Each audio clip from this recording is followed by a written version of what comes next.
municipality such as this. That's Mr. G. Edward Griffin.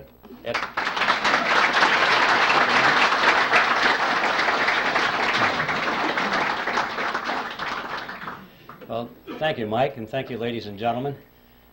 I don't know how to take that remark about age. You know, when Bill Jasper stands up and they announce him as the senior editor for the magazine, I know I'm in trouble. Well, we have a lot of material to cover, so I think I'll just sort of jump into this as quickly as possible. I need to warn you about something, though. Since this is being videotaped tonight, and we have a limitation on the length of the time on the videotapes, I have been instructed to divide this into two parts. The first part will last approximately 45 or 50 minutes long, and then we'll take a short break, I'm told, while they change tapes. And the next part we deliver next month. No, there'll just a few minutes break, and then we'll continue with part two. So I want you to know that's coming up. So, okay, now to the topic. Are you ready for this? Okay, so am I. So let's start with history. We'll go back to the 1st century BC, to a tiny kingdom called Phrygia. And it was in that kingdom that there lived a philosopher by the name of Epictetus. And it was Epictetus who said, appearances are of four kinds. Things either are as they appear to be, or they neither are nor appear to be, or they are but do not appear to be, or they are not and yet appear to be. Don't worry, no quiz on that. Well, that's what he said. When I read that statement for the first time, I thought to myself that surely if Epictetus were alive today, he would undoubtedly be a Harvard professor of money and banking. Because this is the kind of explanation we get, isn't it, when we try and figure out what's going on in the economy or what's going on with the Federal Reserve System. See, what Epictetus did is what is so commonly done with the experts in this field, is he took a relatively simple concept, but by the time he was through explaining it to us, we didn't have the foggiest idea what he was talking about. All he said, basically, was that appearances can sometimes be deceiving. That's all. We all know that. But he had to break it down into four component parts, explain that in two ways they are what they appear to be, and in other two ways they sometimes are not the way they appear to be, and they broke it down and we didn't understand what he's talking about. Nevertheless, I thought that this statement by Epictetus was a brilliant clue for an outline or a theme for my presentation. Because you know, if there's anything in the world that is an appearance that is deceiving, it is the Federal Reserve System. And in particular, it is one of those appearances of the fourth kind, which, as I'm sure you all remember, are those which are not and yet appear to be. So that's going to be my theme tonight. I'm going to come back to it now and then if I remember to do it, and use it as kind of a punctuation point, because this is perhaps at the most fundamental level the most important thing we need to know about the Federal Reserve System, which is that it is an appearance of the fourth kind, something which is not and yet appears to be.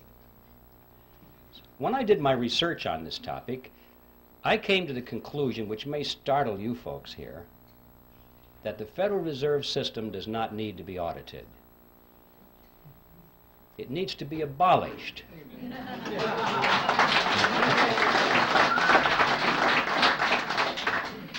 And the reason I say that is because I'm sure that if they audited the Federal Reserve System, they would find out that it's doing exactly what it's supposed to do. There's no secret there. There's no shenanigan going on behind the scenes. It's all out in the open. If we'll just study the Federal Reserve System on the basis of what we know already, if we'll read their literature, if we'll dig into the history, we find out that it's one of the greatest scams of all history. Out on the surface, it doesn't need an audit. An audit, I'm sure, would merely delay the process for a couple of years, give the American people the false impression that something is being done about this problem, and at the end of 2 years they'd say, well, the books are clean. I came to the conclusion that the Federal Reserve needed to be abolished for 7 reasons, actually, and I'd like to read them for you now. I've stated them in rather concise terms. Hopefully they'll have some shock value so you can remember them. And here they are. First of all, it is incapable of accomplishing its stated objectives. 2, it is a cartel operating against the public interest. 3, it is the supreme instrument of usury. 4, it generates our most unfair tax. 5, it encourages war. 6, it destabilizes the economy.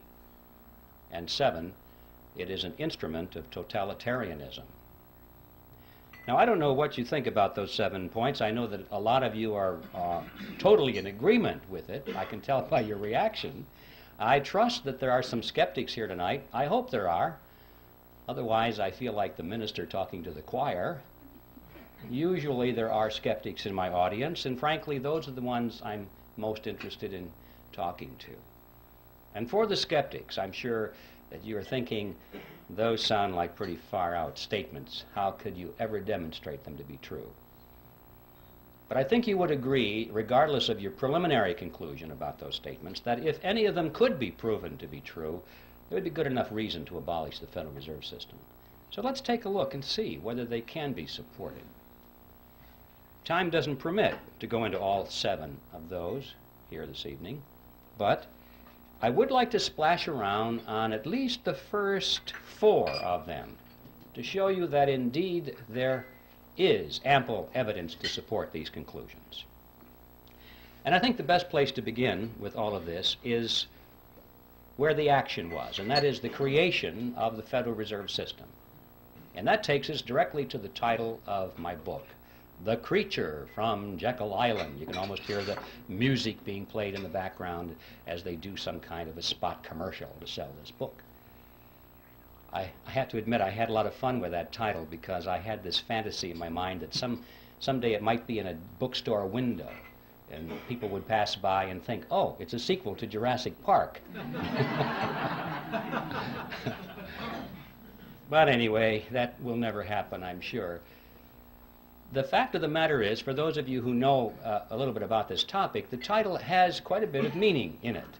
And we have a lot to learn by exploring what that meaning is. First of all, Jekyll Island is a real island. It's off the coast of Georgia.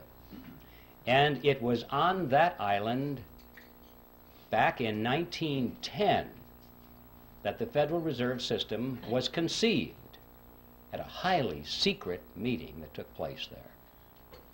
And what I'd like to do is talk about this meeting and show you that, in fact, the Federal Reserve was created there, and that there was a lot of secrecy surrounding it. And then we'll be confronted with the question, why the secrecy? When things are done in secret, there are often things to hide. And we'll explore what it was that they wanted to hide. And when we finally understand what that was, we'll be face to face with one of the most important facts about the Federal Reserve System that is not generally known. In 1910, Jekyll Island was privately owned by a small group of millionaires. In those days, they were millionaires. In today's dollars, they would be billionaires from New York. This is where their families went to spend the winter months. It was a resort island, a resort club. It was called the Jekyll Island Club. And there was a very elaborate clubhouse there, which was the center of their social activities. It's still there, by the way, if anybody wants to visit it. The island has been purchased by the state of Georgia, and this clubhouse has been renovated. It's a beautiful thing. And around this clubhouse, they had cottages, which were built by many of the families that belonged to the club. Cottages are not exactly the word I would have chosen to describe these structures. I remember on taking the tour through one of them, the guide said that there were 14 bathrooms in that cottage. So you have an idea of the kind of elegance that was there. In any event, the number of bathrooms has nothing to do with the story. I just get hung up on that because It's hard for me to imagine a cottage with that much running plumbing. But the important point was that this is where the Federal Reserve System was conceived, is in that clubhouse. So let's tell that story. It all began in November of 1910, when Senator Nelson Aldrich sent his private railroad car to the New Jersey Railroad Station, where there it was in readiness for the arrival of himself and 6 other men who were instructed to come under conditions of great secrecy. For example, they were told to come one at a time, not to be seen together, not to dine together on the night of their departure. If they had arrived at the same time, they were instructed to pretend as though they didn't even know each other. They were to avoid newspaper reporters, because these were well-known men, and had they been spotted by reporters, which often frequented the railroad station, especially had they been seen together, many questions would have been asked. One of the men carried a shotgun in a big black case, so that if he had been asked where he was going, he was prepared to say that he was going on a duck hunting trip. And the interesting thing about that little piece of the history is that this man, we find out later from his biographer, never fired a gun in his life. He even had to borrow that shotgun in order to participate in this deception. Even after they got on board the railroad car, this pattern continued. They were told to use first names only, not to use last names. And 2 of the men adopted code names completely. The reason for that is that they were afraid that the servants on board the train would recognize who they were if they used their last names. And they knew that if word leaked out in that fashion and eventually found its way into the press, the whole purpose of the meeting would have been completely destroyed. So absolute secrecy was essential. Well, the train traveled for 2 nights and a day on a 1,000-mile journey to the south, and when they awoke on the second morning, the car was on the siding, the railroad siding at Brunswick, Georgia. And from there they took the ferry boat across the inland strait to Jekyll Island and to the clubhouse. And for the next 9 days, these men sat around a table and hammered out all the important details of what eventually became the Federal Reserve System. And incidentally, if you visit that clubhouse today, you can walk down to the end of the one corridor there, and on a door is a brass plaque. And it says, "In this room, the Federal Reserve System was created." When they were done, they got back on board the train, back to New York, and disappeared. And for quite a few years after that, these men denied that any such meeting ever took place. It wasn't until after the Federal Reserve was firmly established that only then did they begin to talk openly about it. They wrote books on it. One of them wrote a magazine article, and they gave interviews to newspaper reporters. And so now, many years later, it's possible for us to go to the public record and find in print detailed descriptions of what happened at that meeting. Well, who were these men? The first one I've already mentioned, the one with the railroad car, Senator Nelson Aldrich, who was the Republican whip in the Senate. He was also chairman of the National Monetary Commission, which was that special committee of Congress which was created for the purpose of proposing legislation which was to reform banking. That was the idea. Banking needed reform. And the American people were greatly concerned in those days over things that were going on in the banking industry. People were losing their money in the banks because they weren't keeping their promises to hold their deposits in reserve. There were runs on the bank, and the banks couldn't pay the people back. But most of all, they were concerned over the concentration of financial power that was in the hands of a small group of very powerful and large banks in New York on Wall Street. This is what they called the money trust. That was the name, and it was a very popular expression in the newspapers. And quite a few politicians were elected to office on their campaign promise to break the grip of the money trust. President Wilson was one of those politicians, by the way. So, that was the purpose of the National Monetary Commission, which was to propose legislation which eventually became the Federal Reserve Act to break the grip of the money trust over the financial markets of America. Aldrich was a business associate of J.P. Morgan. He was the father-in-law to John D. Rockefeller, Jr., which means, of course, that eventually he became the grandfather of Nelson Rockefeller, our former vice president. If you remember, his full name was Nelson Aldrich Rockefeller, so he derived his middle name from his famous grandfather. The second person at the meeting was Abraham Piatt Andrew, who was Assistant Secretary of the Treasury. He later became a congressman, but he was very prominent in banking circles. Frank Vanderlip was there. He was the president of the National City Bank of New York, which was the largest and the most powerful of all the banks in the country, representing the financial interests of William Rockefeller and the international investment firm of Kuhn, Loeb and Company. Henry Davison was there. He was the senior partner of the J.P. Morgan Company. Charles Norton was present. He was the president of the First National Bank of New York, which was another one of the giants.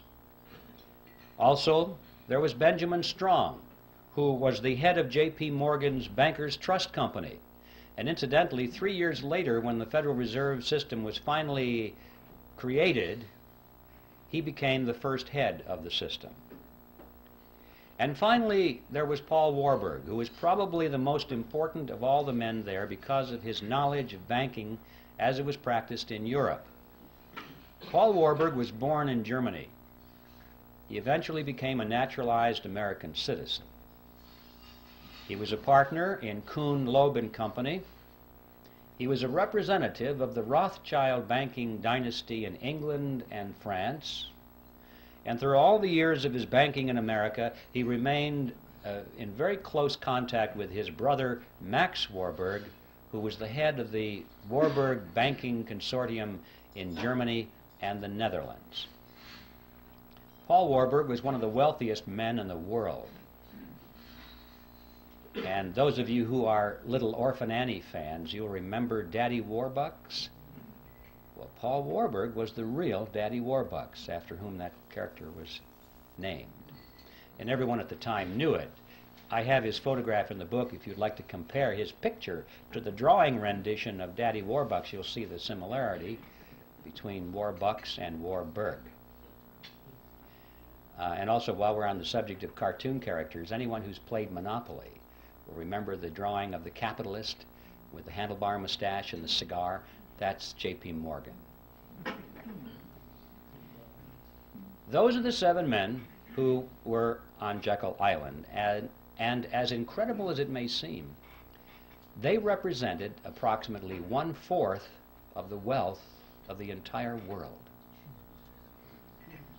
And these are the men that sat around a table on Jekyll Island and created the Federal Reserve System. What's going on here? Should arouse our curiosity a little bit. It didn't just happen. Well, speaking of it just happening, for the skeptics, you're probably wondering, did it really happen that way? Perhaps Griffin is exaggerating this to make a point. Well, yes, it really happened that way, and to illustrate that, we could go to a lot of documentation, but to simplify this, I'd like to just read for you a short excerpt taken from one article written by Frank Vanderlip, who was one of the attendees at that meeting. And this was written in the Saturday Evening Post, and it appeared on February 9, 1935. And this is what Vanderlip said. I do not feel it is any exaggeration to speak of our secret expedition to Jekyll Island as the occasion of the actual conception of what eventually became the Federal Reserve System. We were told to leave our last names behind us. We were told further that we should avoid dining together on the night of our departure. We were instructed to come one at a time, and as unobtrusively as possible, to the railroad terminal on the New Jersey littoral of the Hudson, where Senator Aldrich's private car would be in readiness, attached to the rear end of a train to the south. Once aboard the private car, we began to observe the taboo that had been fixed on last names. We addressed one another as Ben, Paul, Nelson, and Abe. Davison and I adopted even deeper disguises, abandoning our first name. On the theory that we were always right, he became Wilbur and I became Orville, after those two aviation pioneers, the Wright brothers. The servants and train crew may have known the identities of one or two of us, but they did not know all, and it was the names of all printed together that would have made our mysterious journey significant in Washington, in Wall Street, even in London. Discovery, we knew, simply must not happen. Well, why? What's the big deal here? What's wrong with a group of bankers getting together in private and talking about banking or banking legislation? And the answer to that question is provided by Vanderlip himself in the same article. He said, "If it were to be exposed publicly that our particular group had got together and written a banking bill, that bill would have no chance whatever of passage by Congress." Why not? Because the purpose of the bill was to break the grip of the money trust. And ladies and gentlemen, it was written by the money trust. It's as simple as that. Had that fact been known from the very beginning, the public would never have accepted it as a means of breaking the grip over the money trust. And we would never have had a Federal Reserve System because the scam would have been exposed from the beginning. This was like having the fox build the hen house and install the security system.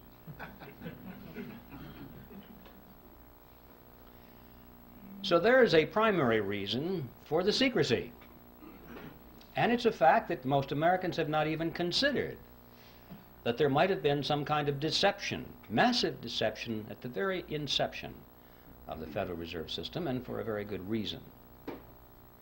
But there's more to it than that. A lot more than that.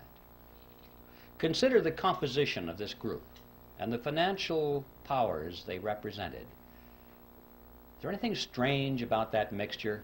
Here we had the Rockefellers, we had the Morgans, Kuhn, Loeb and Company, the Rothschilds, the Warburgs, all in one room for 9 days plus 2 days on the train, coming to an agreement. What's going on here? Anything strange about that mixture? Well, ladies and gentlemen, these were competitors. These were the giants in the field which prior to this period had been beating their heads against each other for dominance in the marketplace, for dominance in the financial markets of the world, not only New York, but Paris and London, everywhere. Competitors. This is extremely significant because it happened at precisely that point of American history when business was undergoing a major ideological transition. Prior to this period, America had grown and prospered and surpassed all the countries of Europe as an industrial and economic power because it adhered to the principle of free enterprise competition. And it was in this period that a rapid transition was taking place to the concept of monopoly and cartel. Going back, in fact, to the old world concept which had held Europe back for all these years. Monopolies and cartels were becoming the order of the day in America. It was John D. Rockefeller I who said it. He said, "Competition is a sin." He believed it. All of his biographers quote him on that one, by the way. And he and others of these industrialists of the period were devoting all of their time to the elimination of competition. They did not believe in free enterprise competition at all. They knew that the road to riches and power was through the elimination of their competition. And if they couldn't beat their competition out, then they tried to buy them up. If that didn't work, they joined with them in a shared monopoly, and that is a cartel, a shared monopoly. Perhaps I should define that word in more detail so at least you'll know what I'm talking about when I use the word. A cartel is a group of independently owned businesses which come together for the purpose of reducing or eliminating competition between themselves so that they can enhance their profit margins or secure their position in the marketplace. And they do this by price fixing. We won't compete on price. Or they divide up geographical markets or products and services. For example, if we were forming a cartel here, I might say, well, I get the north and you get the south. We won't compete. Or I might insist that I get to produce the gizmo, but you can produce the widget. And we won't compete. Or we'll share patents and processes. We won't compete. And every time we agree to eliminate one area of competition between ourselves, we move closer and closer together until finally we are as one industry insofar as the marketplace is concerned, even though our component parts are independently owned. And that is a cartel. And so that enhances our profits. We can get more for our products and services than we could in the arena of free enterprise competition.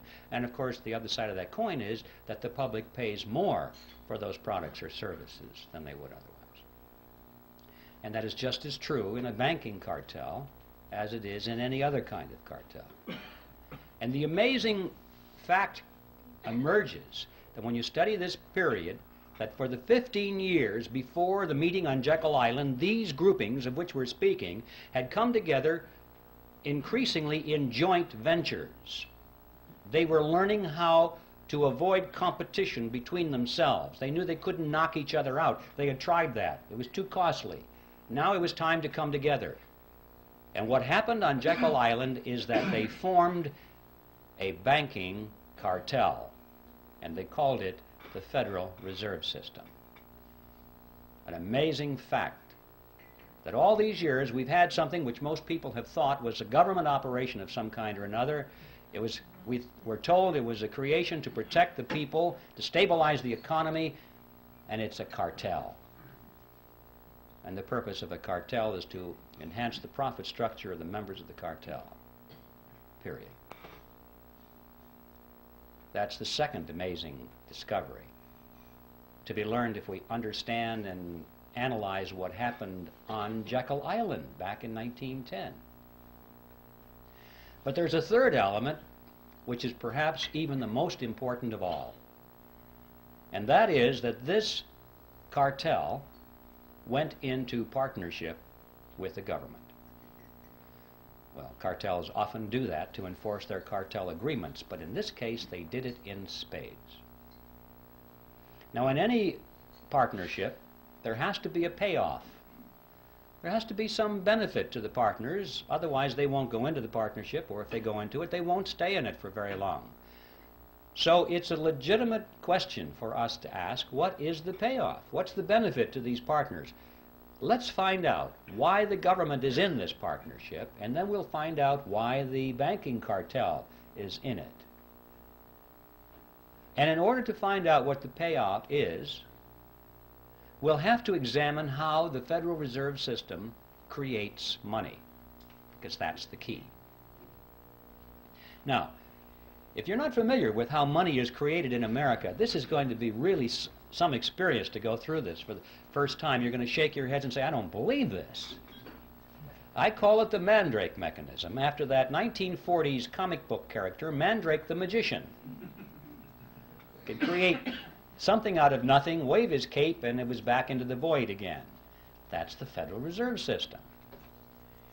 Now, let's take this and break this down. I need to warn you in advance, however, that you shouldn't try and make sense out of this.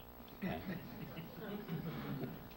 Because you'll blow a fuse if you think this makes sense. Just remember, this is your plain old American scam that we're talking about here. It's that simple. And I'm going to strip away all of the banker terminology and all the accounting terminology and use just plain old plodding English to make it comprehensible. In spite of that, however, I want you to know that everything I'm going to tell you from a technical point of view is 100% accurate, in spite of the simplicity of the language. Okay, with that by way of preliminary, let's get right to the Mandrake mechanism itself. It starts with the government side of the partnership. It starts in Congress, when Congress is spending money far and beyond what it takes in taxes. How can Congress spend more money than its income in taxes? Basically what happens is the Congress goes down to the Treasury and asks for, let's say it's $1 billion more that they need this day. And the Treasury official says, you guys got to be kidding, we don't have any money here. You spent it all long ago. Everything we taken in taxes is long spent. And Congress says, well, we kind of figured that was the case, but we thought somebody might have dropped by and left some money. They said, we know what we'll do. We'll borrow the rest of it. So they go down the street to the printing office. Now notice they're not going to print money. They're going to print certificates. Nice, big, fancy certificates with borders on the corner and an eagle at the top and a seal at the bottom, and it'll say United States Treasury bond or note or bill, depending on the length of maturity. And it's so impressive, it almost looks like money. But if you hold it up to light, it really says IOU. That's all they are. And so Congress takes it and it wants the public to step forward and loan them money in exchange for the IOUs. Sometimes that's called buying bonds. No, you're not buying anything. You're loaning money to the government and getting an IOU in return. And a lot of people in the private sector and institutions are anxious to loan money to the government. Why? Because they have heard that it's the best investment you can possibly make, the most secure investment, because it is backed by the full faith and credit of the United States government. And that people aren't quite sure what that means, but it sure sounds good. And so they lend the money. Well, just in case there's anyone here in doubt as to what that means, I'd like to explain it to you. The full faith and credit of the United States government means that the federal government solemnly promises to pay you back your money plus interest. If it has to take everything you've got in the form of taxes to do it, it will do it. It's a promise to tax you.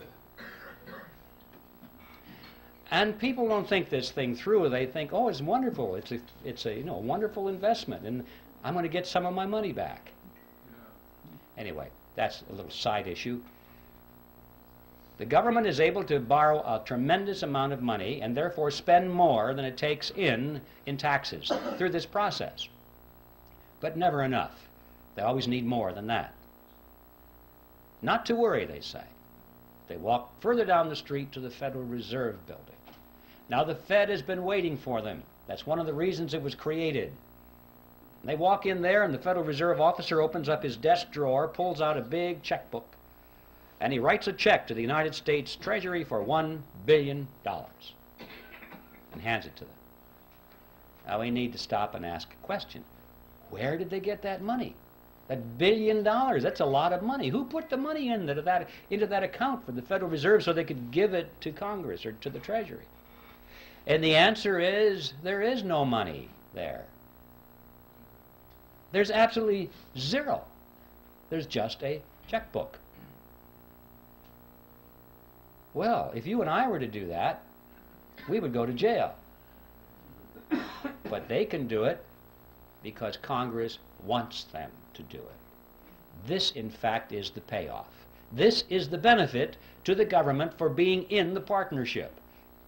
The government can go to the Federal Reserve and obtain instant amounts of any amount of money they want without having to confront the taxpayer and say, we're going to raise your taxes for this money directly. It would be very unpopular if Congress had to go to the public and say, we have a lot of money we want to take from you folks, and it's going to cost you $3,000 per family more than it did last year. You know how long they'd last in office. So they like this Mandrake mechanism very well. The public doesn't know that it's costing them anything. It's just how it works somehow. So this money, this $1 billion, springs into being precisely at the instant that the Federal Reserve officer signs the check and gives it to the government. Now let's see where the banking cartel benefits from this partnership. We'll go back to that $1 billion check and follow it. The Treasury official deposits it into the checking account of the federal government. And immediately all the computers start to whir and the ledgers show that the government now has a $1 billion deposit, $1 billion in its account, and so therefore it can write checks up to $1 billion. Government checks start flowing. Let's just follow a $100 check. Make this real simple to the fellow that delivers our mail. The postal worker gets a $100 check. And he looks at this and he can't imagine in his wildest dreams that just 2 days ago that money didn't exist anywhere in the universe. But it's a government check now, and it's very spendable. So he takes it and deposits it into his private checking account at the local commercial bank. Now this money is out of the Federal Reserve mechanism per se, out of the government side of the partnership, and it gets into the private banking side of the partnership. $100 has been deposited. Now the action heats up. The banker looks at that and he goes over to the loan window and he opens it up and he says, "Attention everybody, we have money to loan." And that's good news for a lot of people because that's one of the reasons we go to the bank, isn't it? To borrow money. So it's good news when there's money available. And the banker says, "We have $100 deposited, but don't worry folks, we can loan you more than that. We can loan you up to $900. Well, how? How can you loan out up to $900 when you only have $100 deposited? Well, it's not difficult if you're in the Federal Reserve System. Here's how it works. The Federal Reserve says that the member banks must keep no less than 10% of their deposits in reserve. So there's $100. They keep 10% in reserve, $10. And they can loan up to $90, right? So we loan it to you, ma'am. You borrowed $90. What do you do with it? Well, you want to spend it. So you want to write a check on it. You've deposited it into your checking account so you can write a check. In many cases, it might be put directly into your checking account. But now there's $90 deposit, in addition to the $100 that was deposited to start this chain. Now we've got the $90 that was loaned as another deposit. Well, the Federal Reserve says that you only have to keep 10%, so we keep 10% of the 90 and loan the other 90%, and the person that borrows that puts it right back into the bank as another deposit. Well, the Federal Reserve says you only have to keep 10%, so you know, this goes around and around and around to the revolving door until finally the whole action is played out. And the bottom line is when that $100 deposit comes in from the postal worker, the banks in essence can loan up to $900 because $100 is the reserve, and that's 10% of 1,000, so they can loan the balance or the difference, which is $900. Now where does that money come from? Well, same place. It springs into being precisely at the point where the loan is made. It didn't exist before, anywhere. Now notice the important thing here. The money that's created out of nothing and given to the government spends for its purposes. But the money that's created out of nothing by the banks is not spent by the banks, it's loaned by the banks to you and to me, and we pay interest on it. Not too shabby. Interest on nothing. I wish I had a magic checkbook like that, where I didn't have to have any money, just a checkbook. And I could write checks, $10,000, $20,000, $100,000 all day long and loan them to you folks, and you pay me interest on it. You see? Not too shabby at all. This, in fact, is the payoff to the commercial banks in the cartel. This scam has become legitimized by law. And we're told it's a wonderful thing. We think our banking system is wonderful. but it's a scam. Not only interest on nothing, but perpetual interest on nothing, because notice, once this money is created, if you pay it back, they have it on their ledger as a credit. They can loan it out again to somebody else, and the whole object is to keep loaned out. They don't like the money not loaned out because you can't earn interest on it. When it's in the inkwell, it doesn't do them any good. So remember, there's nothing here except ink in the well or electronic impulses in the computer. That's all there is. So they're collecting interest on that. But that's not the end of the process. That is how money is created in America, but that's not the end of it because it has consequences. What impact does that have on us? Are we involved in this in any way? Well, yes, we are. I've heard people say, gee, those fellows are really smart. I guess they deserve to be rich. You know, as though it didn't affect them in any way. Let's follow it. This money that's created out of nothing goes into the economy, and it dilutes down the value of the dollars that were already out there. It's like pouring water into the pot of soup. It dilutes the soup. And so the economy is diluted by these new dollars, and prices start to go up, or they appear to be going up.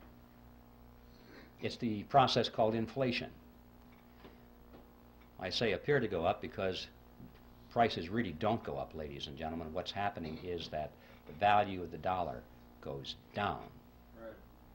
That's what we're witnessing here. If we had a real monetary system, real money backed by gold or silver or anything of tangible value, coffee cups, anything that couldn't just be created out of nothing behind our money, you would find that the purchasing power of that money would remain constant over a long period of time. And to illustrate that point, it's interesting to know that if we had lived in ancient Rome and had a 1-ounce gold coin, we would have been able to buy a fine toga, a handcrafted belt, and a pair of sandals. That was the price. So today, what can we buy with a 1-ounce gold coin?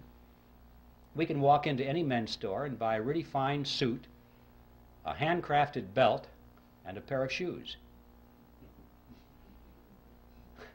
The real price of these items hasn't changed in thousands of years when expressed in terms of real money.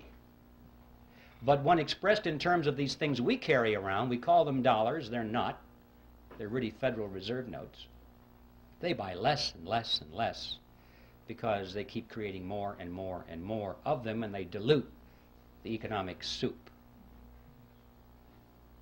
But we still haven't followed this to the end of the trail. We've lost some purchasing power through this thing called inflation. But how many people ask the question, who gained it? Did anybody gain our lost purchasing power, or did it just evaporate and go up to heaven somewhere? Somebody gained it, didn't they? But we don't know who. Let's follow it.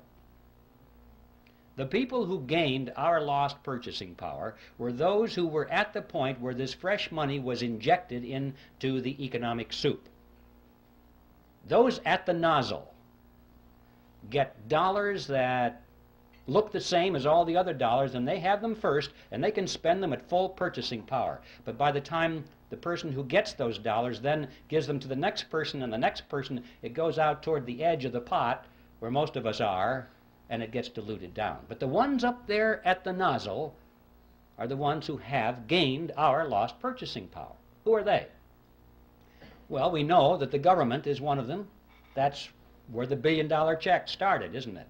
That was the beginning of this whole process. The government spent that money first.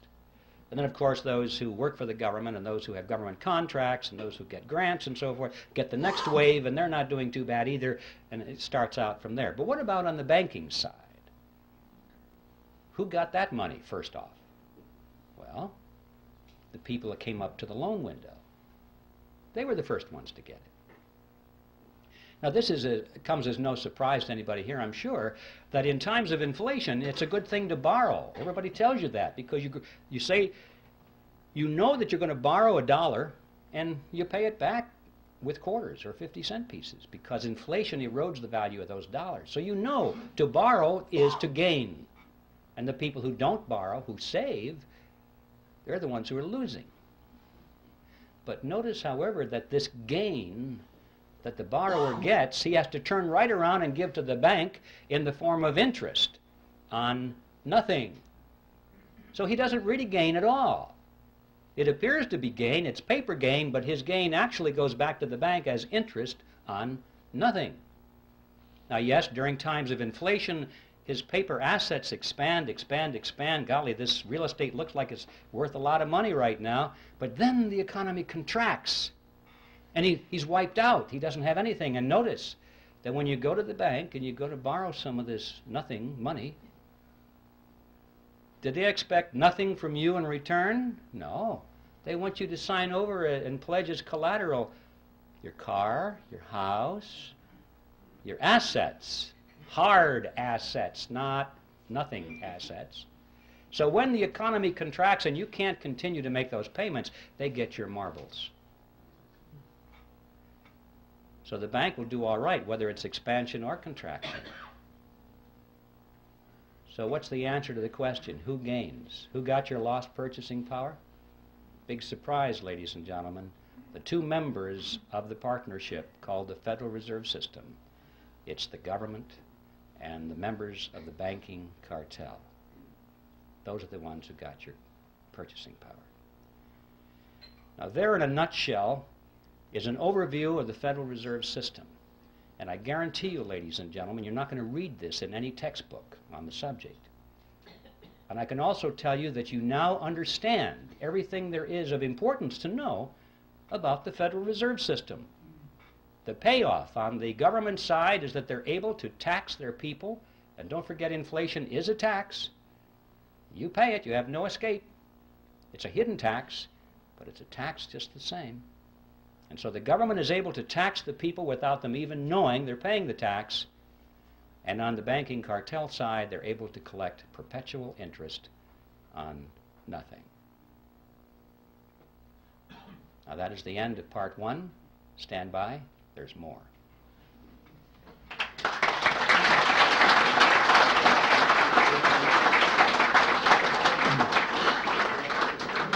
Ladies and gentlemen, we'll take a 5-minute break, and let's keep it to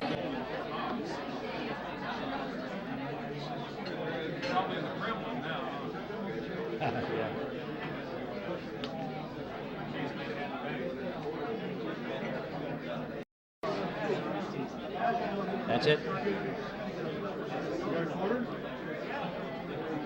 Okay, ladies and gentlemen, I think this is time for continuation. Everyone refreshed? Anybody want to open up a bank?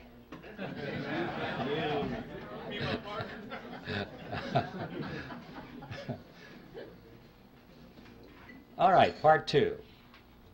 We'll go back to Jekyll Island. We have much to learn there. In fact, if we just analyze what happened on Jekyll Island, we can figure out almost everything that's going on today, even though that happened back in 1910. And one of the things that they had to resolve there was what to call this creature of theirs. This partnership between government and the commercial banks was not new with the Federal Reserve System. In fact, this concept was created back in Europe in the 16th century, and it was perfected with the Bank of England in 1694. This is the kind of thing from that date forward that all of the governments of Europe adopted. Now, they didn't call it a mandrake mechanism like I do. They called it a central bank. That's the technical name for this partnership. If you want to look this process up in a textbook or an encyclopedia, you'll find it listed under central bank. So the central banks were created in Europe in the 16th century. And there's very good reason for that. The kings and the princes of Europe discovered from hard experience that they could raise the taxes of their subjects only so far and then there was a ceiling. They had a tax revolt on their hands. There was resistance, and they had real revolution or revolt on their hands, and they tended to lose their jobs or their heads. So that was it, folks. 40%, 43% seems to have been the natural limit. However, once they got the central bank mechanism worked out, this was a whole new ball game. Now the lid was off, and they were able to collect 50%, 60, 70, and in some cases 80% of everything that their subjects produced. And their subjects did not revolt, did not resent it even, because they didn't know that they were paying this tax through a process called inflation. All they knew was that the prices were going out of sight, and they had no inkling that it was their government in combination with the private banks that were taxing them in this fashion. And so, see, this became a method of hidden taxation, which has continued to this day to be extremely popular with big spending governments. And so this became the modus operandi in Europe from that date forward. Now, when they met on Jekyll Island, it was very clear in their mind that they were creating a central bank. But they had a problem, what to call it, because Congress was already on record as saying they did not want a central bank in America. I don't think the congressmen really understood what that meant, but they had heard the phrase, and they knew that that's what they had in Europe. And they said, no, when it comes to banking reform in America, we want something that's unique to represent our unique political and economic system. So a central bank was out. So what to call this central bank so that no one will know? And they talked about this on Jekyll Island. And this is what they concluded. They said, first, let's use the word federal to make it seem like it's a government operation. Secondly, let's add the word reserve to make it seem like there are reserves somewhere, like it was a banking concept. Third, let's add the word system. And this was very important, far more than we might think today, because remember, the major concern was this concentration of financial power in New York. And they had to sell the American people on the idea that this was a diffusion of power over a system of banks. And so they talked about 10 regional banks, and finally they said, no, that's not enough. We'll have 12 regional banks and diffuse the power away from New York, or at least make it appear that way. And they'll build those big buildings in all these regions, and the local yokels can come and look at the buildings and say, golly, we got one of them out here too. You know? And the impression was that because these buildings were out there, that the power was pulled away from New York and diffused throughout a system of Federal Reserve banks. Well, as you've heard said many times by now, what we wound up with was not federal, there are no reserves, it's not a system at all in the sense of diffusion of power, and the Federal Reserve banks aren't even banks.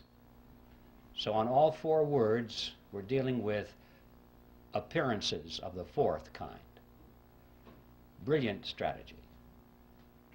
The next step was to sell this creature to the American people.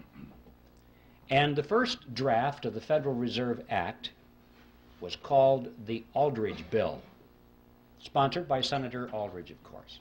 And this was against the good advice of Paul Warburg, who said, Nelson, if you put your name on this bill, it's going to get voted down in Congress because you are so closely identified with the power of big business. It'll be voted down. And apparently, Aldrich's ego was too big. He must have said, well, no, after all, I'm respected in the Senate, and I am the chairman of the National Monetary Commission. And for whatever reason, he insisted on having his name on it. I think he wanted to go down in history as the originator of the Federal Reserve System. But Warburg was right. Voted down, thumbs down right away, because he was a representative of big business. Well, this was a minor setback. They took their bill, they scrambled the paragraphs around a little bit, they took Aldrich's name off of it, and found a couple of Democrats to sponsor the bill. Now this was different. See, Aldrich was a Republican, And everyone knew that the Republicans represented big business. But they also knew that the Democrats represented the common man, the little guy, the fellow on the assembly line, you know, like Ted Kennedy.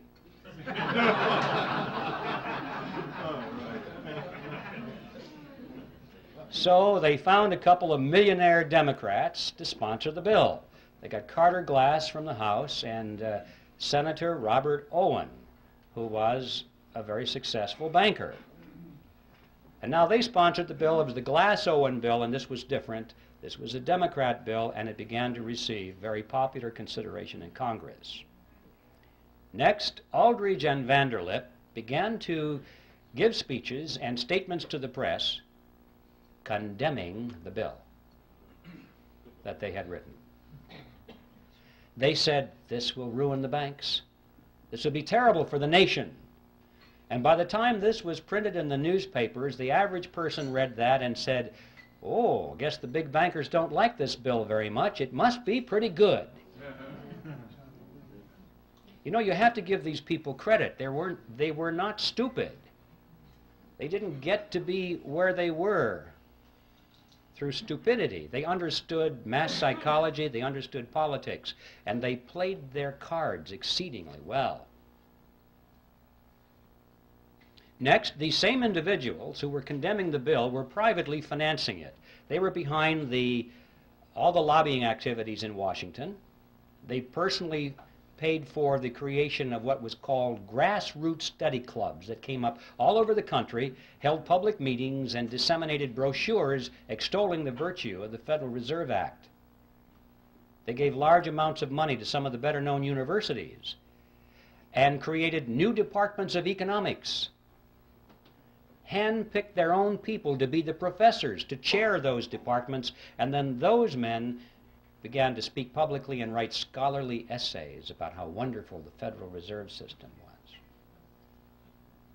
And then, at the insistence of Paul Warburg, who was always the master strategist in this, they added several good provisions to the act. When I say good, I mean provisions which restricted the power of the Federal Reserve System to create money out of nothing. The kind of provisions you and I might have endorsed. And Warburg's associates said, Paul, what are you doing? We don't want those things in there. This is our bill. And his response was classic. He said, relax, fellows, don't you get it? Our object here is to get the bill passed. We can fix it up later. That's exactly what he said. When no one is looking, everyone is focusing on the bill now. Let's get it in. Fix it up later, and indeed he was right. It was because of provisions such as those that they won over the support of William Jennings Bryan, who was the leader of the populist movement, a real defender of the common man, in his mind at least. He looked at that bill, and previously he had opposed it because he said it was the bill of the bankers. They would create money out of nothing, he said. And he looked at those provisions and he said, oh, well, I guess with those in there, I can support the bill. And with the elimination of his opposition, the road was cleared, and it was inevitable what would happen. They did fix it up later. Since the Federal Reserve Act was passed, it has been amended over 100 times, and nobody has noticed. All of those original provisions, which were sound, were long ago removed, and many, many more have been added which greatly expand the power and reach of the Federal Reserve System. A big bunch was added back in 1980. It just extends the power of the federal government to areas that you can't even imagine. We're talking previously about being able to create money out of government debt, American government debt. They can now create it out of foreign debt. Any country in the world. Any country in the world can offer a bond, an IOU, and our Federal Reserve System is now empowered by law to convert that into American money. Even corporate debt, they can convert that into American money. There's no limit whatsoever. And nobody has noticed. So Warburg was right. They fixed it up later. And it's no surprise, therefore, that with this kind of professional deception and strategy that a great deal of support was gained for the bill, and on December 22nd, 1913, it was passed into law and signed into law the next day by President Wilson. And the creature from Jekyll Island finally moved into Washington, D.C. Well, what did we get? Let's stand back from the creature now a few paces and survey its general form. We got a corporation chartered by Congress, which was given an exclusive franchise to create the nation's money. We got a mechanism whereby Congress has been able to raise unlimited amounts of taxes through inflation without the American people even knowing that they're paying the tax. And we got a mechanism whereby the banks can earn perpetual interest on nothing. I'd like to turn our attention now to an intriguing question, which is who owns the Federal Reserve System? You often hear this topic discussed on talk radio. Whenever the subject of money or the Federal Reserve comes up, inevitably somebody will get on the telephone and say, did you know that the Federal Reserve System is not a government agency at all? It's a private corporation. It's run by the private banks, and what we need to do, they'll say, is to abolish the Fed and turn it over to Congress so it can be run for the benefit of the people. Well, I'd like to deal with that because this involves a half-truth and a non-solution. Let's start with a half-truth first. It is true that the Federal Reserve System is not an agency of the federal government. As I mentioned before, it is a corporation chartered by Congress, and like all corporations, it has stock certificates. And these certificates are held, in this case, by the member banks within the system. All the banks, remember this is a cartel, independently owned banks make up this system. They hold the stock certificates. All right. Now up to that point it looks as though this has all the attributes of a privately held corporation, but that's as far as it goes. Because these stock certificates do not carry with them any of the powers of private ownership. For example, the holders of these stock certificates cannot sell them. Well, if you can't sell something, you don't really own it, because that's one of the tests of ownership, is your freedom to dispose of it in any way you wish. Also, the larger banks have put up more capital into the system than the smaller banks. It's not a lot of money, but it's related to their assets.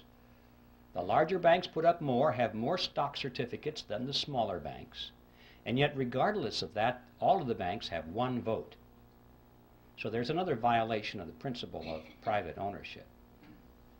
Furthermore, that vote doesn't buy anything of substance. These banks cannot vote for their national management. The Federal Reserve System is run by the Board of Directors of the Federal Reserve System, the National Board, and its chairman, all of whom are appointed by the President. The stock certificate holders have no voice in that whatsoever.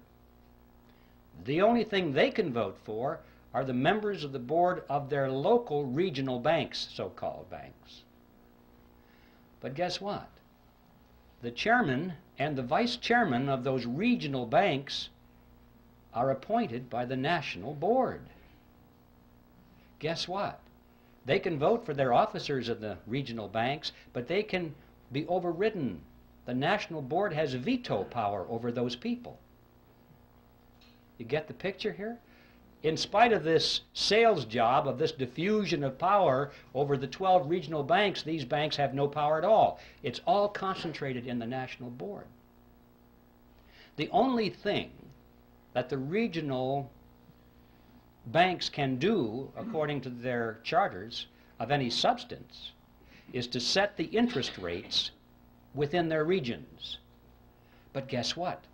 Even that is subject to veto by the national board. So you come to the conclusion that these people at the national board are not authorized to do anything except play golf. See, that's the way it was designed. This fiction of this diffusion of power throughout the system was just to sell it to the American people in 1913. It's a vestige. It serves no function whatsoever today at all and was never designed to. So we don't have a corporation in the strict sense of the word, a privately held corporation. And we don't have a government agency in the strict sense of the word. So what do we have? Well, the fact is we have a hybrid. It's a mixture. It's half government and it's half private. It is, in fact, exactly what you would expect it to be, considering that it is a partnership between the government and a private cartel. It's half government and it's half private. So this structure is unique to reflect its unique form. But this isn't so important as to who owns it, how many shares of stock, and what the voting is. The question is, what does it do? Insofar as merely abolishing the Fed, as some people have said, many people have said, abolish the Fed and turn it over to the Treasury or turn it over to the Congress so it can be run for the benefit of the people. Always make sure you say it's for the people, and that makes it okay. It would do the same thing over there that it does over here. It's not a question of who owns it, it's what does it do, and as long as it is a central bank, which means as long as it has the power and the mandate to create money out of nothing, that's what it's going to do. It's going to create money out of nothing, and I'm sure the same people will run it over there that run it over here. We must remember that all of the central banks of Europe are in fact direct agencies of their respective governments. They are not these hybrid organizations over there that they are here, because there was no necessity to create that myth over there. They just went right for it. It's an agency of the government over there. And they all do exactly the same thing as our Federal Reserve System does here. So you see, just turning it over to Congress without taking away its power to create money out of nothing is a non-solution. And I'm sure that the people who run this would be willing to use the same kind of deception they did back when it was created. They would pretend to resist that idea. They would fight it with all of their might, at least in public, knowing that they could yield on that and have it turned over to the Congress and they'd still have control of it, over it. So that is a non-solution. I'd like to talk now about what the objectives of the Federal Reserve System are, because if we're going to say if it were turned over to Congress, it would pursue the same agenda. What is that agenda? Extremely important thing to focus on, because we're told that the purpose of the Fed is to stabilize the economy. And everybody kind of believes that. I mean, when Greenspan comes on and says, well, we're raising interest rates now, why? To stabilize the economy, right? To prevent inflation. In other words, to protect you folks. To protect you. And we buy it. Well, one of the most widely used textbooks in our schools right now, textbook on economics written by Paul Samuelson, explains it this way. It says, quote, "The Federal Reserve sprang from the panic of 1907 with its alarming epidemic of bank failures. The country was fed up once and for all with the anarchy of unstable private banking." It's partly true. It's just they came up with the wrong solution. Just because there's a problem doesn't mean that any old solution that somebody has to offer is the best. In fact, it may be a non-solution. As we were talking about, just turning this system over to the government to run is a non-solution. Well, let's take a look at this. If the purpose of the Federal Reserve System is to stabilize the economy, let's give it a report card and see how well it's done. Since it was formed, it has presided over the crashes of 1921 and 1929, the Great Depression of 29 through 39, recessions in the years 53, 57, 69, 75, and 81, a stock market Black Monday in 87. We all know that corporate debt is soaring, personal debt is greater than ever before, Both business and personal bankruptcies are at an all-time high. Banks and savings and loan associations have failed at a rate greater than ever before in our history. Interest on the national debt is now consuming half of all of our taxes. Heavy industry has been largely replaced by overseas competition. We're facing an international trade deficit for the first time in our history. 75% of downtown Los Angeles and other large metropolitan areas are now owned by foreigners, and over half of the nation right now is officially in a state of recession. Now that is the report card of the Federal Reserve System after 80 years of stabilizing the economy. And I don't think it's even controversial to say that the Federal Reserve has failed to meet its stated objectives. The only controversial question is, why has it failed? And my answer to that is because those have never been its true objectives at all. What are its true objectives? Well, what are the objectives of any cartel? To make money, to enhance the profit margins of the members of the cartel, and to stabilize its position in the marketplace, to prevent competition. Those are the objectives of any cartel. And if our analysis is correct here, we'll find that this, in fact, has been what the Federal Reserve System has accomplished for itself and its component members. To be more specific, it's possible to go to the period of Jekyll Island and read the papers and speeches that were done by the people on Jekyll Island and their associates. The big banks were concerned over three things, among other things, but the three main things were as follows. They said they wanted to reverse the erosion of their power away from New York. That's right, just the opposite of what the Federal Reserve System was supposed to accomplish. They wanted to keep it in New York. They were concerned because as the nation was spreading westward and southward, new banks were springing up all over the frontier. And more of the capital assets of the nation were moving in that direction. Yes, they still had the lion's share, but every year the percentages went down a little bit. And they could see where that chart was going. And they said, we must put a stop to this now while we still have power. Remember, John D. Rockefeller said it, competition is a sin. And competition from the new banks in America was something that had to be stopped. See, one of the purposes of the Federal Reserve System was to control the competition from the new banks. And this is a good place to emphasize that when I'm talking about the cartel, I'm primarily talking about the big banks in New York that created it, and the international banks as well, the ones in Europe. I'm not talking about your bank down the street that ever since the system was created has struggled and struggled under the regulations of the system, which were designed primarily, to some extent, to squeeze the competition out or to keep it in its place. And you've seen that process going on throughout the years. We have fewer and fewer banks all the time, little ones getting gobbled up by the big banks. So that was objective number one. Number two, they wanted to reverse the trend of what is called private capital formation. Now, what that means is simply this. It means that people in those days were using their own savings instead of going to the bank and borrowing. Corporations in particular found that it was better for them to withhold some of the dividends from their stockholders each quarter, put that money into a sinking fund, let it accumulate, or let the capital form, as they say, capital formation, and then use their own money to build the new factory or launch a research and development project or whatever, instead of going to the banks. And the banks were extremely concerned over this trend. They racked their brains. How do we get businesses to come back to the banks and borrow money again? And their answer was quite simple. If you were a banker, you would know how to do that.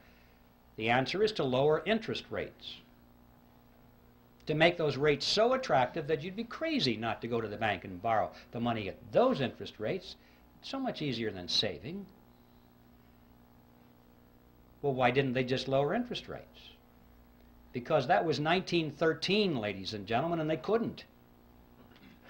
Money was real money in those days. It was backed by gold and silver. There was no lever on it. No man, no group of men, no politicians, no bankers could arbitrarily affect interest rates. Because it was backed by gold and silver, the money was, and they couldn't just create it out of nothing. You see, under those conditions, interest rates are the product of the forces of supply and demand in a free market economy. Nobody has control over it. And that's why the politicians hate money that's backed by gold and silver. They cannot manipulate it. So their challenge was, how can we artificially depress the interest rates below the natural level that's produced in the free market? And the solution was, they said, the nation needed what was called a flexible currency. They said this is what industry needed to prosper, a flexible currency.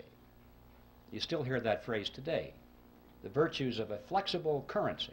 Well, what is a flexible currency? You need a dictionary. Well, it's not paper money that folds.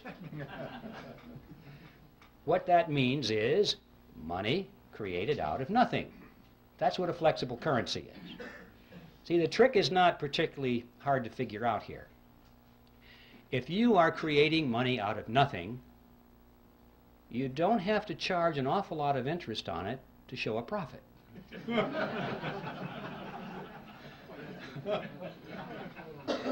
See, it's as simple as that.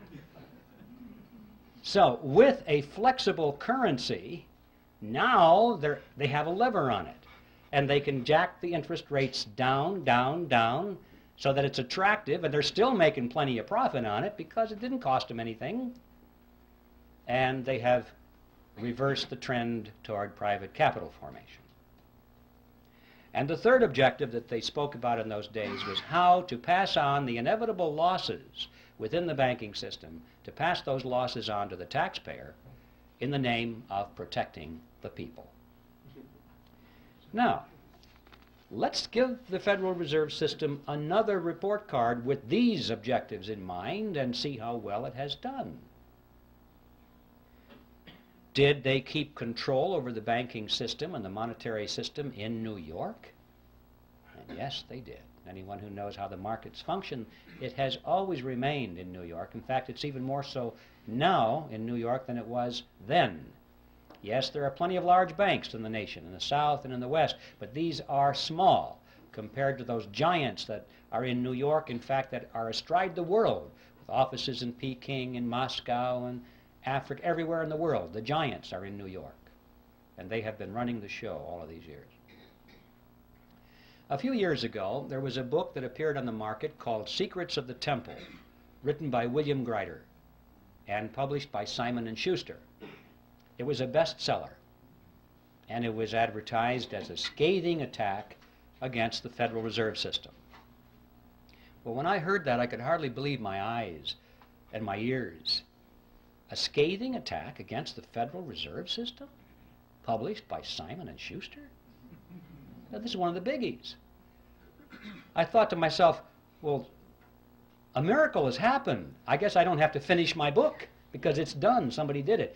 So I ran down and I got a copy of the book and I went through it, and I was amazed at what I found on 2 points. First of all, I was amazed because Grider had his history very well done indeed. It was accurate. I didn't expect that. I thought it might be a whitewash of some kind. But it wasn't. It was very good. I knew about this because I was right then in the process of researching it, and Grider had it. And on this point of the concentration of power in New York, I'd like to read to you just a couple of sentences from his best-selling book. He's talking about 1913 here, and he said, at the time, the conventional wisdom in Congress was that the government institution would finally harness the money trust, disarm its powers, and establish broad democratic control over money and credit. The results were nearly the opposite. The money reforms enacted in 1913, in fact, helped to preserve the status quo, to stabilize the old order. Money center bankers would not only gain dominance over the new central bank, but would also enjoy new insulation against instability and their own decline. Once the Fed was in operation, the steady diffusion of financial power halted. Wall Street maintained its dominant position and even enhanced it. which is true. Now, the second thing that amazed me about his book was his conclusion. After demonstrating that the Federal Reserve System had always acted against the public interest, and that it was designed to do that from the beginning, what do you suppose his conclusion was regarding what we should do about it? Abolish the Fed? No, nothing that extreme. Well, how about a major overhaul? No, not necessary. He said, you see, folks, it's all so complicated. But we're learning as we go, and we're getting better at it. Relax, everything's under control. All we need now are wiser men. Well, there you have an interesting situation. You see, that's the kind of powder puff solution that it takes to be published by Simon & Schuster or any of the other major publishing houses which are firmly locked into the financial web of the money trust in Wall Street. There's no way in the world that these major media outlets are going to allow anybody to come up with a real solution to the problem.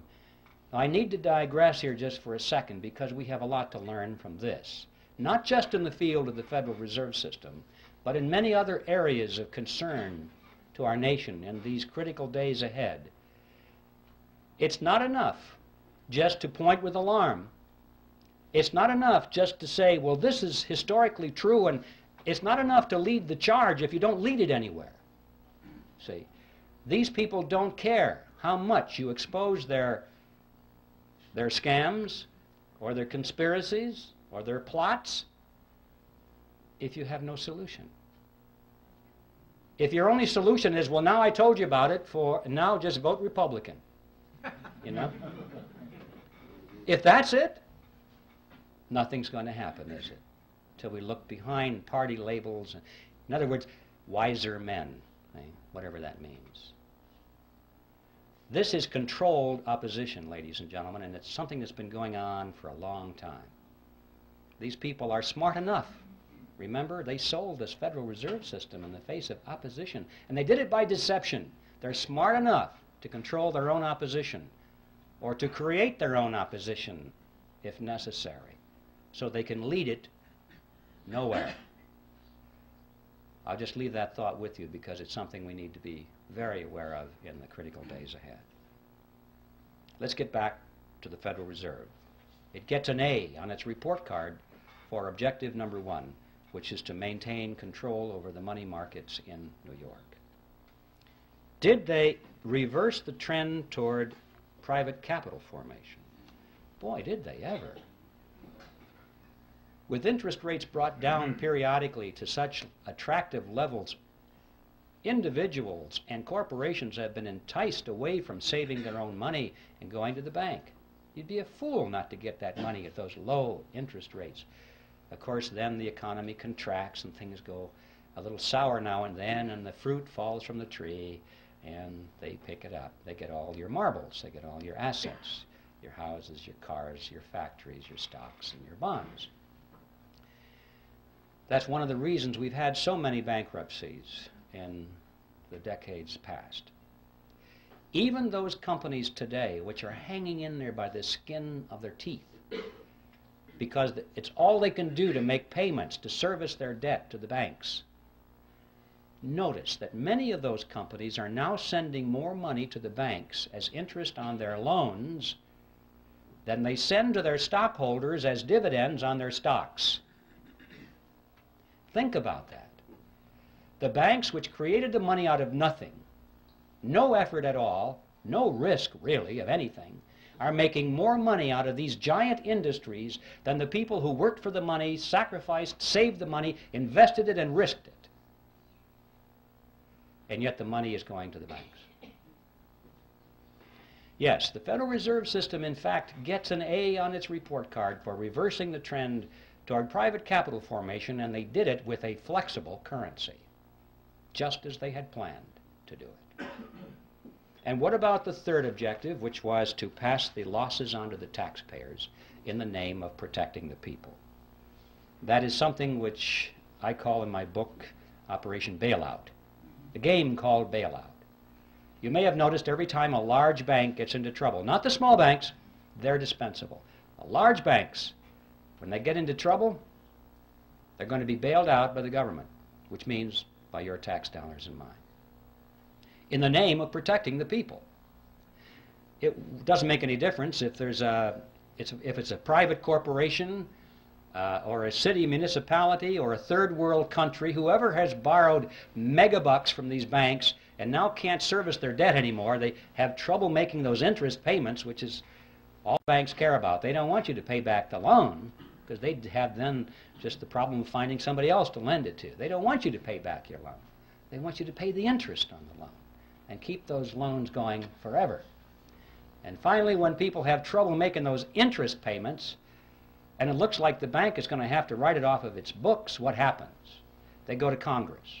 And they say, well, this corporation that's having trouble making its interest payments, we can't let that corporation fold, because look how many thousands of jobs would be lost and people would go on welfare. There would be despair. We must protect the people.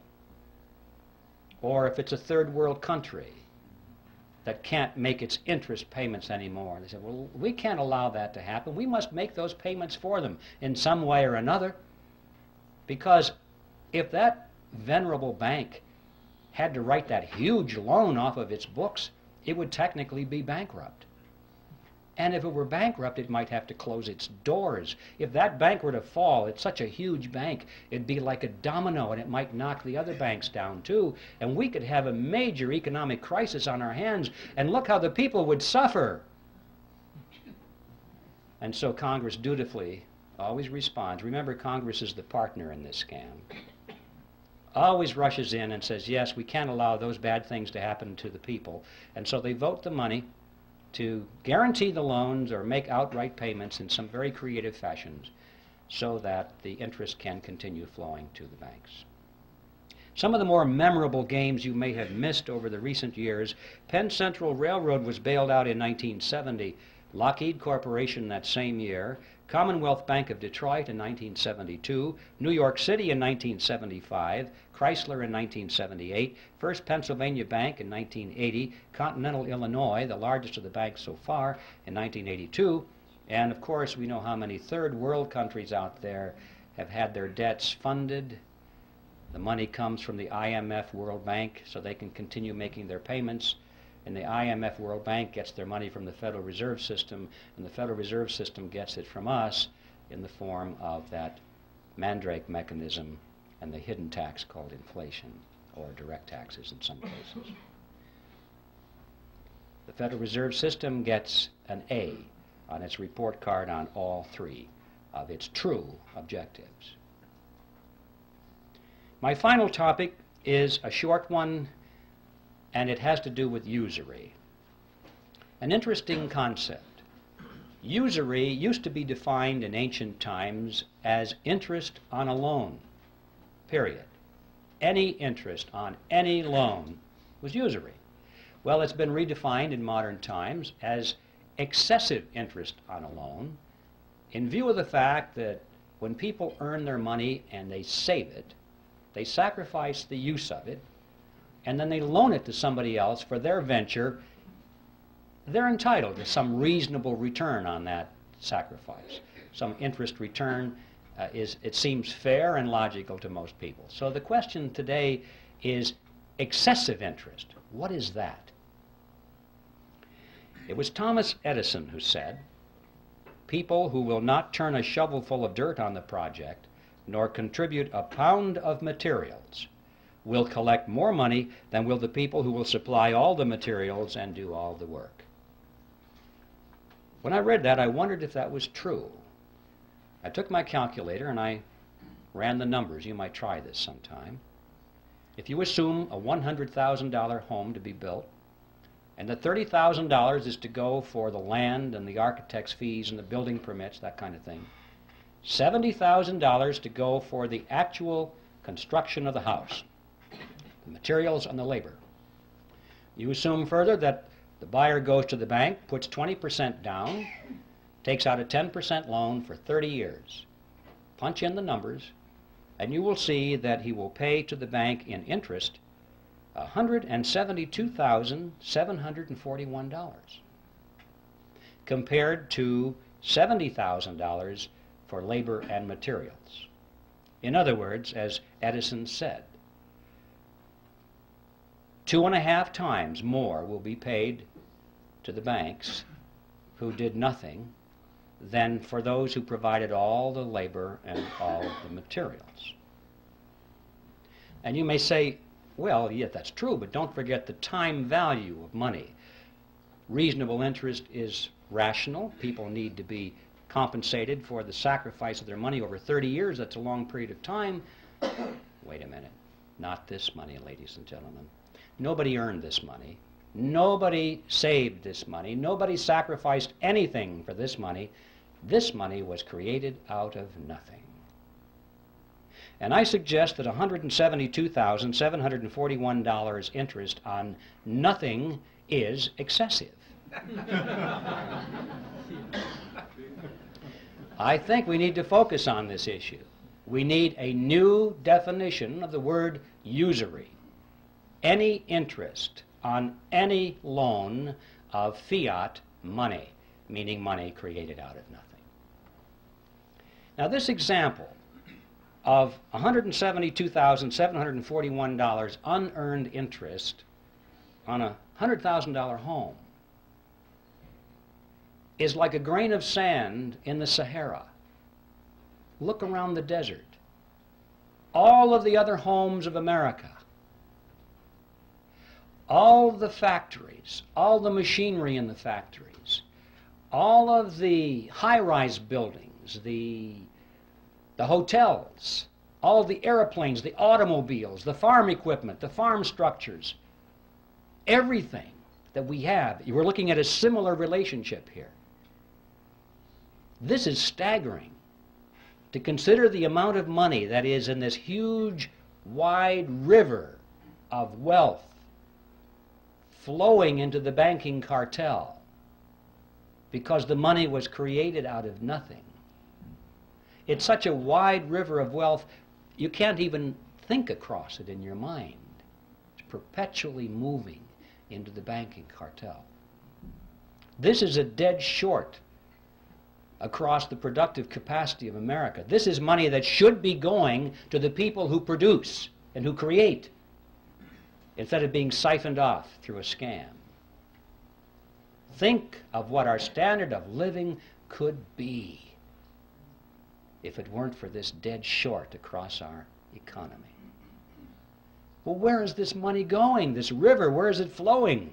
You get the mental picture that maybe it's going into a lake somewhere or behind a dam. All this money is rising, accumulating. People are getting richer and richer and richer. No, not so. It's not how it works. They're spending the money. What are they spending it for? Well, they're not spending it for more yachts and more mansions. That's not it. I mean, they got rid of the mansions back on Jekyll Island. They got bored with those things. Once a person has all the money that they can possibly use for the material pleasures of life, what is left? Sure, power. Absolutely. They are spending this money for power, ladies and gentlemen, to acquire power over you and me and our children. They're literally buying up the world with it. But I don't mean they're buying up the real estate or the hardware. They're buying up control over people. Technically, in sociological terms, they're buying control over the power centers, which means those groups and institutions through which people live and work and follow leadership and accept information. People are always associated in groups, and they work in groups, they move in groups. And these groups have heads of them, leaders. And this money has been going for many years to acquire influence, if not control, over the leaders of these power centers in society. So they can therefore indirectly influence and control you and me. Specifically, that means they have been spending this river of wealth very freely to buy control over politicians, political parties, television networks, cable networks, newspapers, magazines, publishers, wire services, motion picture studios, universities, labor unions, church organizations, trade associations, labor unions, tax-exempt foundations, multinational corporations, Boy Scouts, Girl Scouts, you name it. Make your own list. I guarantee you, if you have a large, influential organization which influences people, you will find that this river of wealth has been flowing partly into an attempt to acquire control over the leadership of these institutions and organizations, especially those which are offered as opposition, especially those which supposedly are to stop this whole process from happening. Now, this has not only been going on in America, but this has been going on in every nation of the world, pretty much in the industrialized nations as it has gone on here. But I'd like to call your attention to what's been happening in the so-called third world, or the underdeveloped nations. This process is now complete. It's not going on, it's finished. They literally have bought those nations. Have you ever wondered what's going on there with the IMF, World Bank? Every once in a while on the back page of the newspaper you read that Congress once again authorized another $100 billion or so to go to the World Bank. And then it explains very carefully that this money is being used for humanitarian reasons. It's being used to uplift the standard of living of these poor people. That is an appearance of the fourth kind if you ever saw one. It's not being used for that at all. If it is, they're not doing a very good job, because after all these years, you cannot point to one of those countries which has had its standard of living raised one iota by this vast expenditure of money, because it was never designed to do that. The money does not go to the people. It does not go to the industries or the businesses of those countries where it might have a chance of raising the standard of living. It goes to the politicians, doesn't it? It goes to the governments of those countries, and it is used specifically to perfect and strengthen the control mechanisms over their people. Usually this starts out as an inefficient dictatorship, but by the time they get the UN money, it ends up as an efficient dictatorship. They have a better organized and equipped army. They have a better paid bureaucracy, more people in the bureaucracy. They have more ways of controlling their subjects. They have food chains that they can offer to their friends and deny it to their enemies. This money is used to build totalitarian systems in every country that you want to point to and analyze. You see, these people, these leaders of these countries, for the most part, couldn't care less about the standard of living of their subjects as long as they live well. They live in their mansions, have their yachts, their jet aircraft, and they go to New York and live in the Waldorf Astoria while they attend United Nations meetings. They're very happy with that. They have no ideology. Communism, socialism, fascism, capitalism, what difference does it make? Where's the money? That's it with these people. We know how welfare families in this country can be second, third generation families, and there's no hope at all of getting them off the dole because they can't imagine any other way of life. This happens at the international stage, too. We're dealing with countries now that are second, third, in some cases fourth generation welfare governments. They don't know how to survive unless that money comes free through the International Monetary Fund and the World Bank, means from us. There's no way in the world they're going to break free from that. These countries, ladies and gentlemen, have already been purchased, lock, stock, and barrel, in this fashion, and they are now in place in the New World Order. And they're simply waiting for us to show up. And that's the other side of the coin, because not only does this transfer of wealth to these countries from us not raise their standard of living, but it does in fact help to lower ours. And this too is part of the plan. A strong nation is not a candidate for surrendering its sovereignty.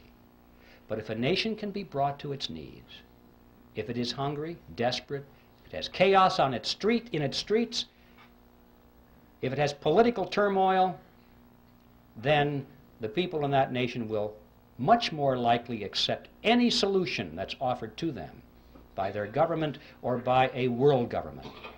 If there's anarchy in the streets, as we saw in Watts, in Los Angeles, people were joyous when the soldiers showed up.